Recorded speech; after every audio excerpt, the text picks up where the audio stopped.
why she wanted me on this panel. Or not. Stop. You already saw this. Yes.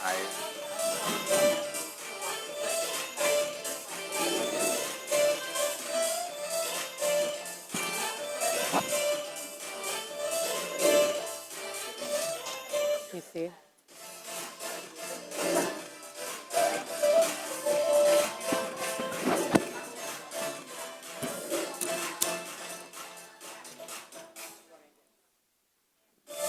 Oops. Why is it starting over? There we go. All right. Hi, and welcome. I'm Carrie McKeel, Marketing Strategist with Best Friends Animal Society. Thank you all for being here. We're going to talk today about how you can land some headlines like this, but first, just wanted to get a quick show of hands to see how many in the room do media outreach, communications, marketing as your primary job. Wow, okay, we got a lot of seasoned folks here then. How many people have another official role but do media outreach on the side? Awesome. And then how many of you are volunteers or community advocates that are looking to learn a little bit more about how you can engage your local media in your own community? Anyone here? Great. Awesome. So I think no matter where you fall on the spectrum, you're going to hopefully find some really great insights from today's discussion. We know that, all of us, we know that we live in an information-saturated society, right? 24-hour news cycle, and media need compelling stories. They need reliable sources. Building relationships with your local media is mutually beneficial, and it's an invaluable way to create broad awareness, information share, as well as position your organization as a thought leader and bring more visibility to the animals that are in your care. And also, it's really great in helping to shape and influence the narrative that's happening in your community, right? So today, the intent for this panel discussion is for you to glean directly from working media some insight and guidance on what it takes to put together a compelling story and get it placed. So I'm going to aim to save a few minutes at the end of our discussion so that if anybody has questions in here, you can feel free and ask our experts directly. But right now, we're going to go ahead and get started, and I'm going to introduce our panel. We have with us representatives from Houston's leading media outlets. We've got Michelle Mantor with Houston Pet Talk magazine. We've got Zach Lashaway, he's anchor reporter with KPRC. And Rebecca Hennis, she is, new title, Deputy Director of Digital Audience Houston Chronicle. All right. Thank you guys for being here. Thanks for having us. All right, so we're going to do a little switcheroo. I'm going to interview you guys. All right, so we're going to start with a warm-up question, all right? Like others that are probably local to Houston in here, have worked with you on some things, and we know that you've done some animal welfare stories in the community. And so as we kick things off, why don't you tell us about a time, a moment, or a situation that personally resonated with you, that connected you to this issue and kind of compelled you to want to write about this? For you, Michelle, you started a whole publication, so why don't you tell us about how that happened? Well, yes, like a lot of things in life, it was accident, really. But I think, like a lot of people in this room, I came out of the womb wanting dogs and cats and pets and was always an animal lover. But my life was mostly corporate America, and I got so tired of that. So I was sort of in the process of starting an online product company. And this was before the internet was really even that known. This was like 2000. And so I got started on that project, and I was leaving corporate America, and someone that I knew that had been a dog trainer reached out to me, and there was sort of a version of Pet Talk that had been started. I would call it like a little newsletter. And so the gal that started it was leaving to move to California, and she didn't want to see her baby go away. So I said, oh, sure, I'll take that over. I'll kind of do that on the side while I launch this like mega million internet company. Which never launched, because once I got started with the magazine and I realized the opportunity to talk to the public about animals and animal welfare, and so it kind of took over my life after that, and that was 23 years ago. Awesome. And Zach, tell us about Foley, I'm sure, has something to do with it. Yeah. Thank you again for having me, Carrie, speak on this panel. For those of you who do not know who I am, I'm an anchor reporter at KPRC here locally in Houston, having been in the news business for more than a decade now, 12 years, 13 years. We bounce around a lot. And I'm originally from New York. I grew up, like Michelle, loving animals, having several of our own St. Bernards and Golden Retrievers. And Carrie mentioned Sully. Sully's my St. Bernard. He just turned 11 last week. And we weren't sure if we were going to make it, but we made it. And so we're going as long and as far as we can go. But I think having been in news throughout the past decade, you know, what we do every day is it's a public service. It's showing up to the table and representing your community with whatever issues you're passionate about. And for me, I've always been passionate about animals, and having a seat at that table, you become aware of what's being discussed and what's not being discussed. And if you look around in your community, you see a lot of parts that have representation, and then you see things that don't. And for me, having worked in several different markets from the East Coast to the Northwest to the Southeast and now here Texas, the common theme in all of these newsrooms is that animals appear to lack representation. And I'm not sure it's that people don't love animals. There are some people who don't, but there are a lot of people who do. For me, I just think they're not necessarily stories that lead newscasts. And so it's important for me to continue to speak up and give that representation and be that advocate for those who don't. Because I think so many things do, and animals are ones that often don't. Mm-hmm. And we certainly appreciate you being that advocate. Yeah. And we're going to talk a little bit more about how to make some of those stories lead the newscast. So Rebecca, I want to hear from you first.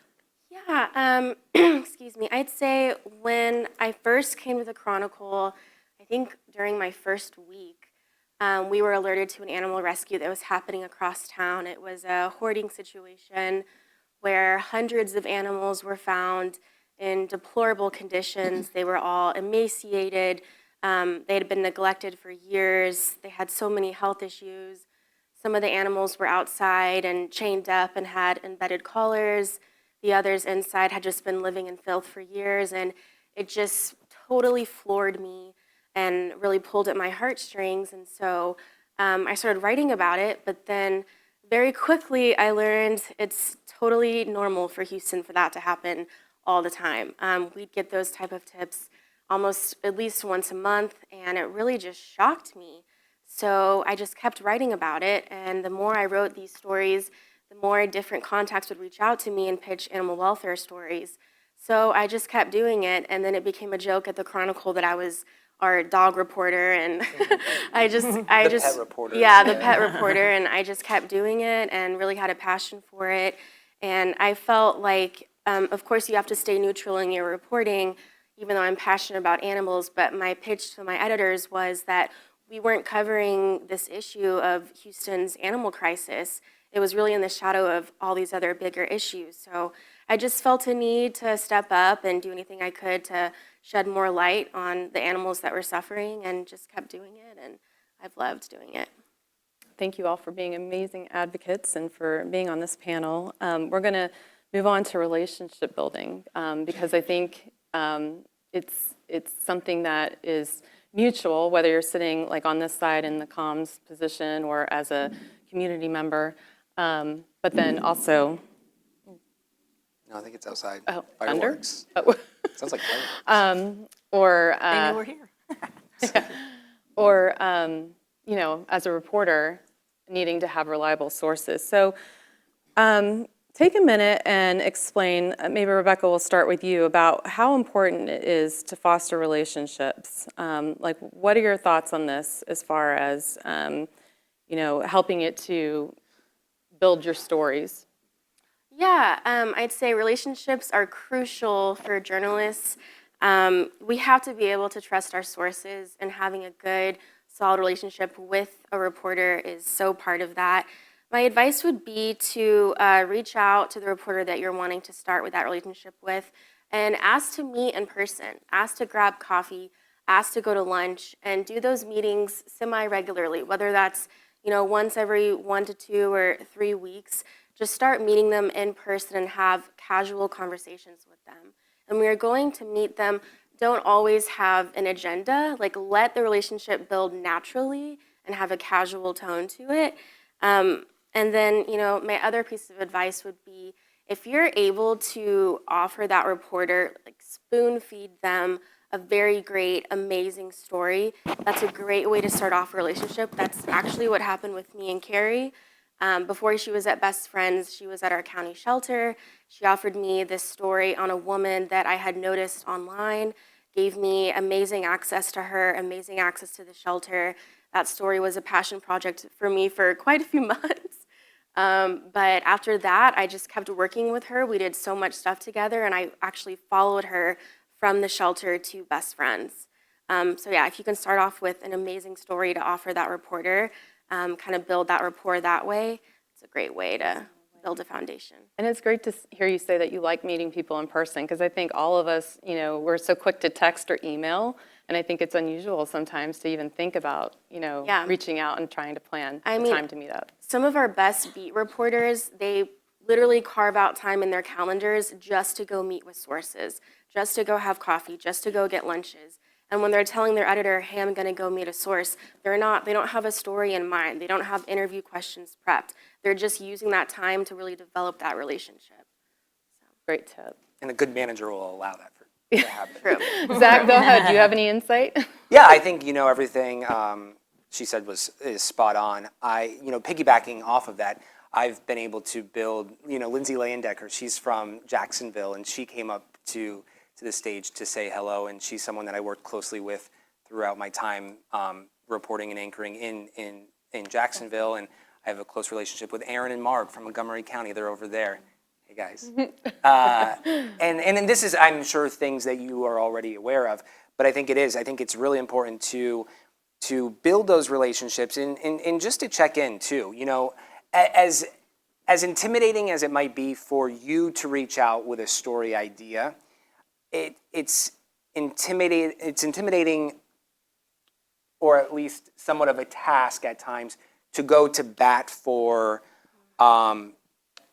these stories, because again, if it's not bleeding, it's probably not going to lead. And so then you're faced with the problem, and you have all this passion for this story, but where does it fit in? And then you have to figure it out. For us, we live in a time now that everything's 24/7 or almost 24/7, and at KPRC, and I'm sure your local news stations as well, there are so many opportunities, and that need for content is extremely high. So if you have a story, and maybe it's not bleeding, let's hope it's not bleeding, but if it's a happy story, yeah, it might not be the top of the 5 or the 6 p.m. newscast, but maybe your station has a streaming platform, or maybe they have a robust website, or somewhere where they can fit that. And again, it's just making sure that relationship stays intact and stays current and relevant beyond just a story. And same with you, do you recommend reaching out to the individual, or is there a person at your station that, like the assignment editor, that you want to send all the pitches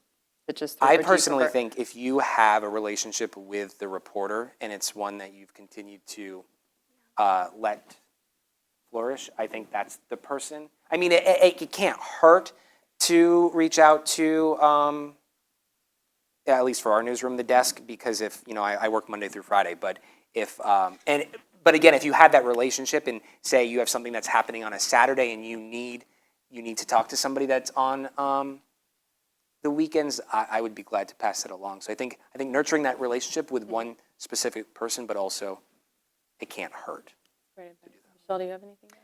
Yeah, I think relationship is everything. I mean, for me, my news cycle, if you will, is much different than theirs. I don't have, this. I don't need to just fill hours of media. I have a publication that comes out once a month, and I am the decision maker. So it all comes to me, and I have to sort through it. So for me, if I sometimes last minute need something, I'm certainly not going to reach out to a stranger. if it's someone that I don't know or have no relationship with. So first of all, that's key. And I think for me, it's important that I can see that the person who is reaching out to me actually knows and understands the publication, meaning they kind of know the time frame. They're not going to reach out and say, can you run this August 2nd when the August issue is already out?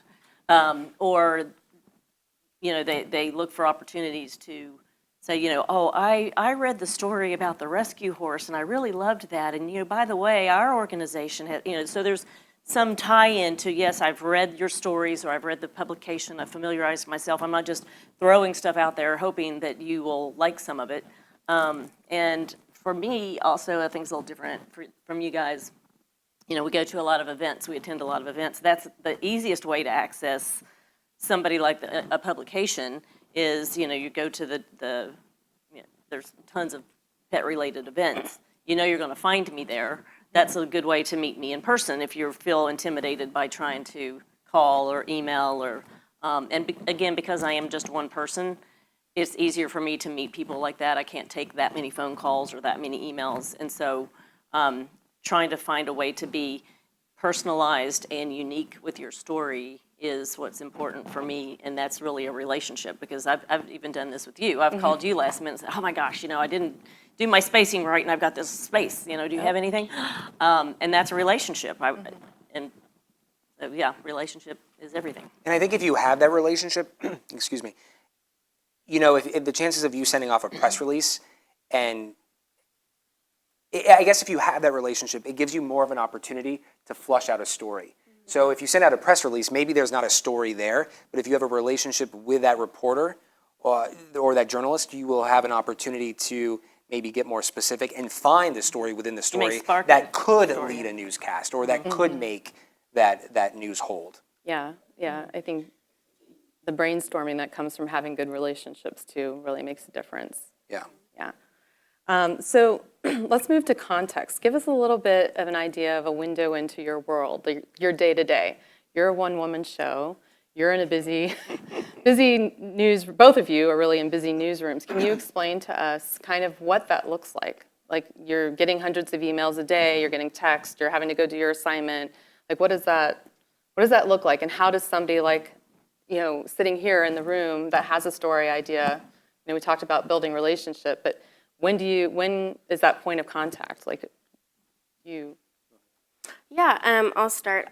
So my day-to-day has changed drastically very recently because I took on a new role at the Chronicle, and now I'm sort of our online news director.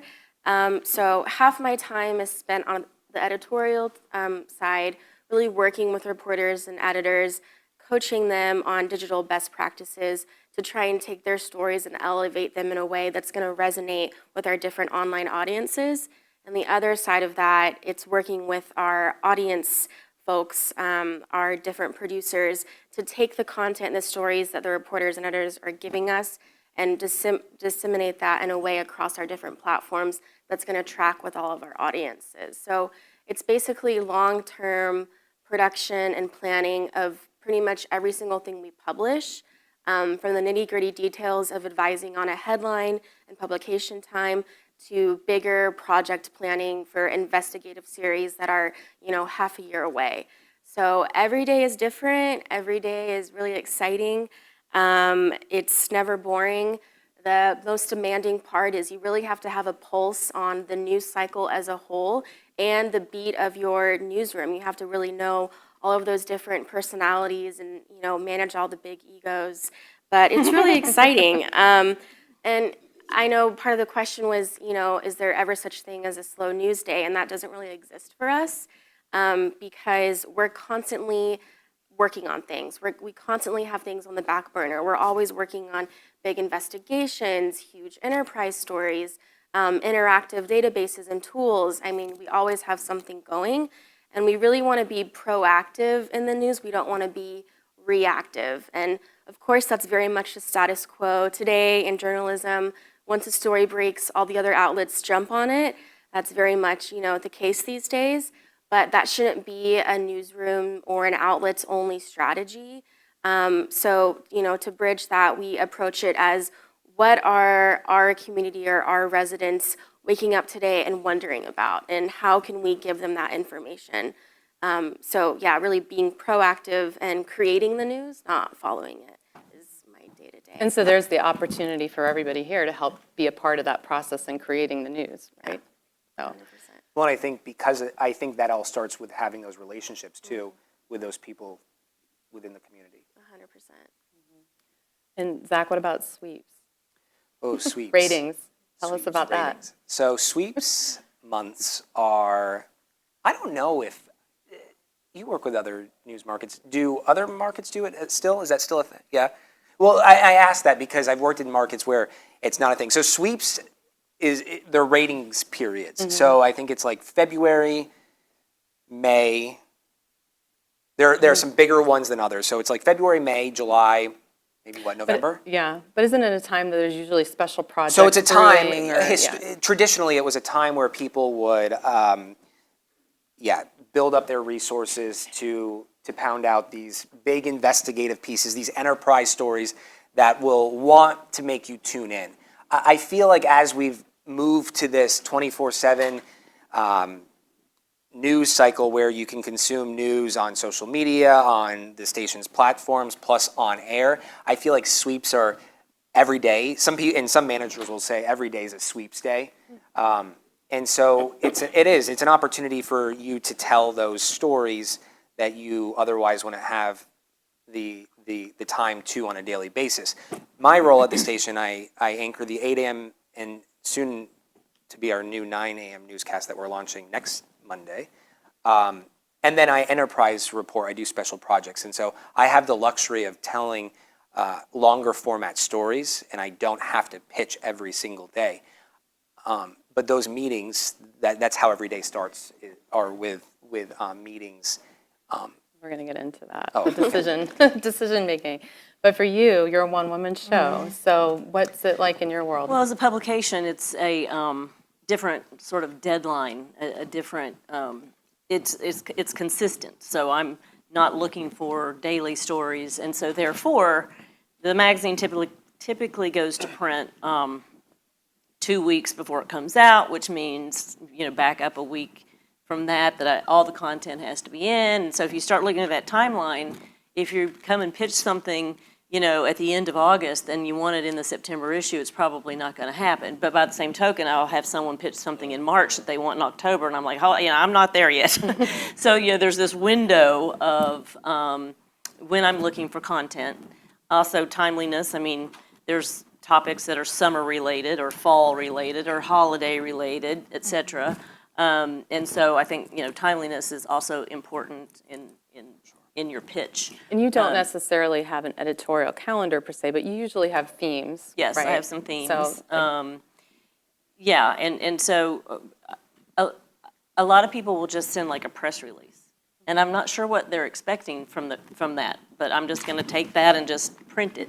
There's no preface to, we're having this event and it's, 2 months from now, and will you have space for it? And if so, how would you like for me to pitch this to you? Like, what's your word count? What's your deadline? Because if I get something like that, then I have to edit it. I have to take off this 15-word headline, and I have to take off the date, and I have to reword it into third person.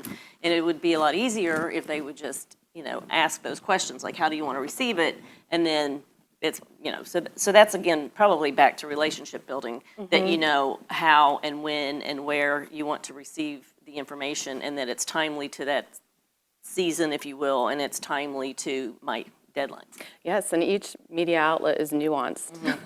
So you have to know. Because they're daily. Yes. I'm monthly, so. Yes, and you have to keep it all Yeah. organized as the person pitching. And that's a good segue, because I wanted to talk about the pitch a little bit.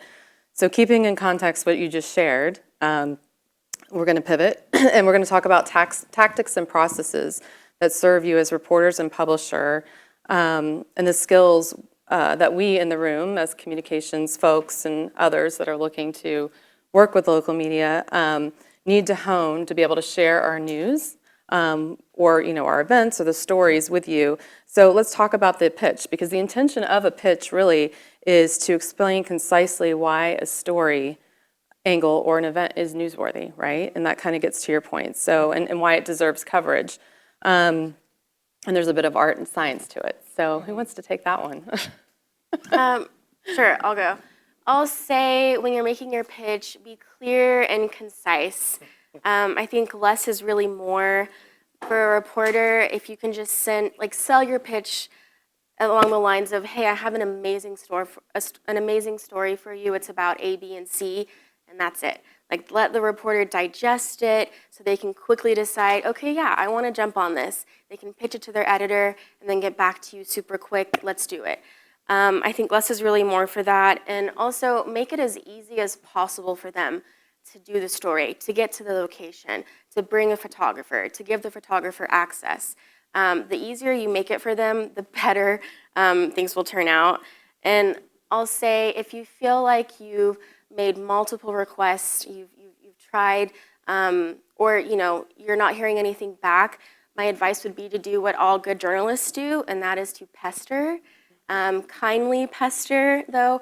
Be persistent. Make it as clear as possible why this story matters, why this topic matters, why the reporters should care and put energy into crafting this story, why their audience will care, why the community should know. Be persistent, pester, and make it clear why it's super important that they should cover the story. And you had mentioned data helps sometimes to substantiate why a story is newsworthy. So Yeah, absolutely. I mean, I wouldn't send all of that right at once. Like I said, I'd start with something super short and to the point. But if the reporter gets back and says, well, you're saying all this, but where's the proof? Have that ready to go and offer it to them as soon as possible, for sure. For me, I would say that because my content is 100% about animals, whereas yours is kind of a mixture of content,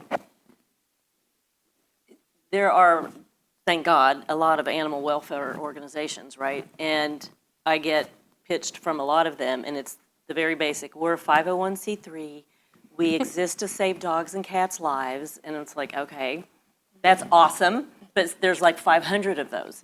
And so I can't write the same story about 500 of them because that's not interesting to the audience. So what is it about your organization that's unique? There's something in your story that is a little bit different than somebody else's. It could be the way it got started. It could be something that recently occurred. It could be your 25th anniversary. There's got to be something other than that your basic elevator pitch. Yeah, and I would even say for even more for you having like a niche type publication that you do, keeping in mind the audience of who you're going to reach when that story is placed in your publication is super important. So thinking about that as you're thinking through, okay, does this story make sense for Michelle? Right. Zach? I think She said it. both pieces of advice apply to. What about preference though? So email, text, phone, like how do you prefer to be pitched? Email. Yeah, I think if it's a pitch that like that, yeah, email for sure. But it goes back. Unless to you meet in person, you happen to right, and it goes back to that meet at an event relationship. and you start telling a story. That's Yeah. fine. Yeah. An email, that compelling subject line. You have thoughts on that? Again, You want it to you have be- to find unique. What makes it stand out from everybody else's. For us, for news, if it's day of, you're going to want something that's timely for it to be picked up. But I think too, I think those press releases are wonderful, and I think they're definitely informative, and you need them. But if you have that relationship with someone who is advocating, then I think the relationship will be enough. There's one thing I do want to add. This is my pet peeve, is I will get pitched a story, and the story's great, and I say okay, and we agree to everything, and then I say, do you have photography? And they'll send something that is not printable. So it's not professional, it's too dark, it's grainy, it's low resolution, and that's probably not an issue you guys have because print is different, but if you're really serious about your story, have the assets to go with it that are professional enough to be And that's a good segue, because I was going to ask you about that. So given your typical bandwidth, all of you, it's not always practical, to send a news crew out or, have a sit-down interview all the time. So what are some of the instrumental ways that we can support you in gathering that content and the assets that you need to be able to produce your story? That goes to kind of your... Yeah, I mean, I'd say it depends on the reporter. We have investigative reporters who are working on stories for months, sometimes up to a year. We have enterprise reporters who are working on a story for weeks. And then we have, a whole other team of reporters who are producing daily content. They have hour turnarounds. So my advice for sources would be to always ask the journalist for their deadline and be respectful of it. Most of the time, they will tell you, hey, I need this by this time, or we have some time, we have some flexibility. But if they don't let you know, be sure to ask for it and always be respectful of it. And if you're not going to make that deadline, let them know ahead of time. Give them a heads up. If you just blow that reporter's deadline, they're not going to want to come back to you or use you as a source like ever again. It's one of the worst things you can do, honestly. So yeah, be cautious of their deadlines and try and be respectful of them. Yeah, that's a really good tip. Yeah. And then Michelle, you had talked about you don't have time to edit all the time. So you want things kind of coming to you written And as I'm it... happy to say how I want it. I have no qualms about saying, this is the word count, this is the deadline, please put it in third person, send 2 photographs and the byline of the photographer. And honestly, I don't get that often, even though I've said very specifically. And, of course, I'm nice enough, I edit it, but I'm sitting there grumbling, well, that's, it's 495 words. Recently, someone sent me 1,200 words on a 450-word count. Oh my God. And it was a really compelling story because it had to do with a search and rescue dog, and I really wanted to run the story. But I was looking at this just going on, and I thought, how am I going to condense this to 450 words and to keep the essence of even... because they just had rambled on and on. And I ended up doing it, but it took me probably 2 hours. So, yeah, I mean, I think ask. And for me, and I also like everything in email, unless I see you in person at an event or something, because, I mean, I might be feeding my horse and doing email at the same time. So I'm multitasking. So talking on the phone is not always as easy as email. Yeah. Okay. All right. And so back to assets real quick. We all have accessible to iPhones or some kind of smartphone to take photos. You had talked about sometimes pictures not being, high quality enough. Do you have anything as far as, requirements, I guess, for good quality pictures or sharing content? I know we've talked about Dropbox and Vimeo for sharing like the cell phone video. What are some, easy, accessible resources that people can use to share content like that? I think Dropbox is always helpful for us. It's free if you're, I think it's transmitting under a certain amount, right? Or I forget how it goes. But, recently it just changed. Our station was requiring everything to be shot horizontally. Now, all of a sudden, it's vertical. Yeah. TikTok changed everything. That's exactly what it is, yeah. And so, I have maybe just checked to see what their preference is, but if I guarantee you, if you ask that question, they'll be impressed because it's just being thoughtful. Yeah. Okay, and then I know we're getting short on time, and I have a couple more questions, and I want to let people ask some questions. But decision making, you kind of talked a little bit about that, but if you could quickly just say, you said you're the decision maker for your publication. How do decisions get made in a TV newsroom? How do they get made in a paper? Yeah. Digital. I'll start with basically every single day we're looking at our website analytics. So every morning we meet with all the department heads across the newsroom. We go over the previous day's analytics, see our traffic numbers. We see which stories resonated on which platforms. And then we ask ourselves, okay, how can we do the same thing today? How can we meet goal and make those same numbers? So, the traffic really goes into a lot of it, but we're only doing that because we want to see what resonates with our readers, what they care about, what is getting their interest, and we want to continue to provide that content. And I think, on the flip side, though, you can't let analytics rule everything and, be the reason why you're doing certain things. So we really trust and rely on our reporters to own their beats, to get the scoop, to get the exclusive, to deliver exceptional journalism. Those are kind of the two things, like letting the reporters make the call on stories that, should be done, and also letting analytics guide best practices for how else we can be providing coverage to readers. And the analytics part is so annoying. because It's demanding. It's demanding and it is true, and it's frustrating because, for us, or for myself at least, being in broadcasting, it's an everyday thing, whether it be in person or on social media, people sounding off and asking, well, why aren't you doing good? Why aren't you doing happy stories? Why is it always bad news? And it's because everybody keeps on clicking They want to see the bad news. on the bad news. And so as long as that trend continues, you're feeding the beast. And so that's what you're going to get, because that's what you're demanding. That's good. So that is half of it. I wish more of it was, finding those passion projects and finding that common denominator on things that we all care about within the community and telling those stories. Because I think if people would click on those stories more often, you'd hear more of those stories. Absolutely. Okay, well, I think we're going to wrap it there. I did want to get into technology because AI is changing everything. And so I know that is going to probably impact your industries as well. Do you have one thing that you can say about technology changing your way of working, your world? AI We can take a vacation. specifically? AI or any of the new technology that's coming? I'd say with AI, there are so many negative predictions on how it's going to impact journalists and the media overall. But I don't think that should scare us. I actually think if mindfully and carefully done, AI can empower newsrooms and bolster them. They can actually help make our lives easier.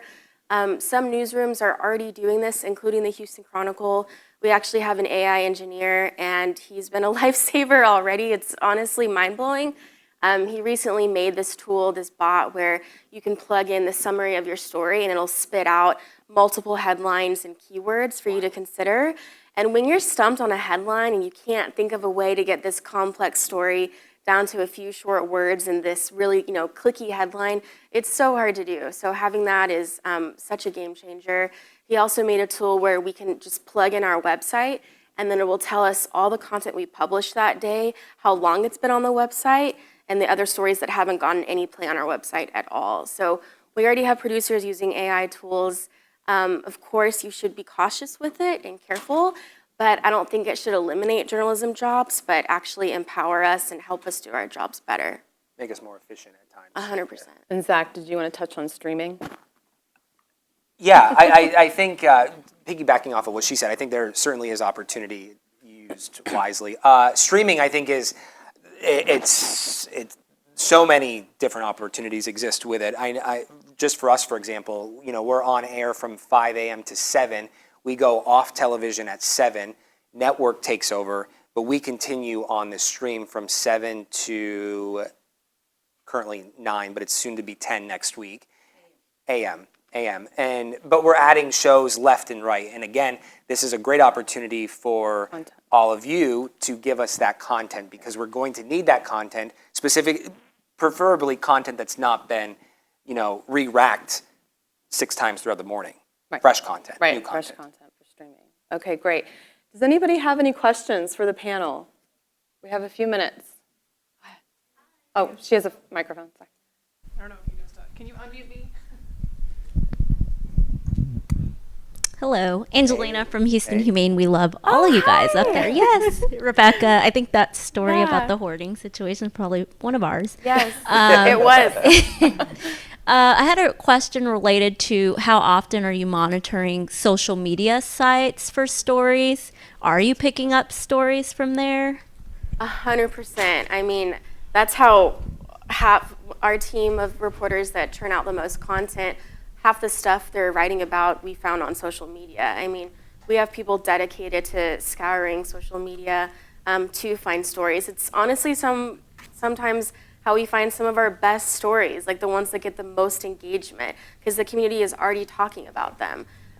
So yeah, social media is kind of a huge, huge tool for newsrooms like ours, finding stories.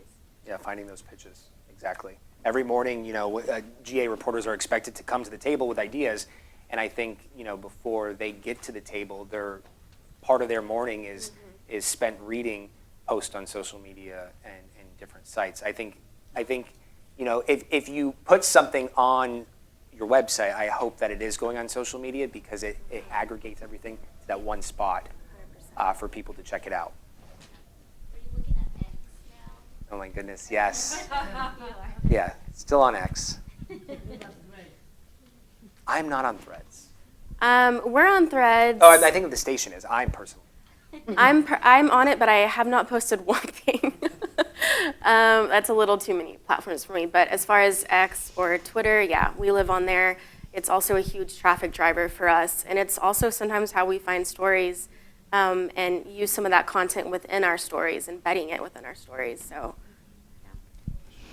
Hi there. I think we've taken a unique approach to engaging the media, which has been press release driven without a lot of relationships. And one of the things that I think that we've struggled with is we do get a lot of traction with that, which is great. We love the interviews, but a lot of times the story ends up taking a different direction than we were intending. So it becomes sort of not what we were hoping it to be. Any guidance there? I think it probably goes back to relationship building and more fleshing out the ideas, but any general guidance? For example, we wanted to use a press release about some dogs on the street in order to recruit a lot of fosters, get some people into the building to help us. And then they wanted us to talk about what it looks like when a dog has heat stroke and some other things that were probably more general public interest. But we're like, yo, dogs are going to die because it's hot. We need fosters. Yeah. And it ended up being more about what are the symptoms of heat stroke and what should pet owners be doing to keep their pets safe. And that's great. But like, that wasn't really what our press release was about, but that's what the coverage ended up being. I think a few things. I think one, yes, if you have a relationship, was it a report? Do you know was a reporter on it? Yes. And did they turn a package, like a full story or it a was, full yeah. story? Mm-hmm. I think a few things. One, I think following up with that reporter and maybe, talking to them about how it came out, massaging that light, gently. But I also think too, depending on if that station has a platform, maybe suggest to them and say, hey, I thought what you did was really, really great. It wasn't what we had in mind. Would there be an opportunity to tell this story, if not on your show, maybe on your website or your stream or your social media? I think asking those questions and I think we're a taking little that approach. Intimidated, because Don't be intimidated. we're Don't be. amateurs. Nobody was trained in media that is working in media for us. And I guess my other question is back to the relationship. He's like, you're not going to think we're weird if we're like, do you want to go get coffee and just talk? No. Because like we send out a lot, I don't want to say a lot of press releases, but we put a lot of work into press releases that don't get picked up. Yeah. And then sometimes the reporters will reach out to us and be like, do you want to give a comment about like a totally random story, not really relevant to your organization, but I work for Gateway Pet Guardians, East St. Louis, Missouri. Thank you. So yeah, I mean, just reach out and say, Honest. hey, Yeah. Justina, I know you've done some stories for us in the past. I attended the Best Friends Conference and talked to some media folks, and they said, reach out and ask They her said for we're coffee. having coffee. They said I'm not weird if I reach out for coffee, and she's gonna love it. Listen, Justina might not know. Justina might not know she needs a source, but you will be her next source. I promise. Yeah. Okay. What we do, it's all about relatability, and so we want you to approach us the way you'd want to be approached. And Okay. and I think if you're gentle in that, and you might not reel in the fish today, but you could tomorrow. And so I think if you have that relationship and you build upon that relationship, you will get there. Okay, thank you. Any other? We got about 1 minute. One more minute. Any other questions? Thank you. I'm with El Paso Animal Services. I do a lot of weekly interviews with local news stations in our area. Right now, I already was able to get with 3 local news stations that I do weekly interviews with. I don't know how, if media likes that we cover kind of the same topics on each of those stations, or is it more preferable to kind of switch it up with each different media station? Well, I'll say maybe it sounds like a shady answer, but for journalists, it's not ideal when all the other stations have your same story, or if like you spent weeks on this story working with the source and you pushed out this baby of a story and you're so proud of it, and then the same things on the 5 o'clock news. It's not the best feeling. Your outlet wants to have unique Yeah. content. I personally, and I agree with that, but I also think too, it depends on the situation. If you're pushing an event, an adoption event, Yeah. for Yeah. me That's being an different. animal advocate, I want Yeah. anybody and everybody to know about it. Yeah. So you want to reach as many people as possible. But if there's a story within the story and you've developed that relationship with that reporter, I would stick to that one person.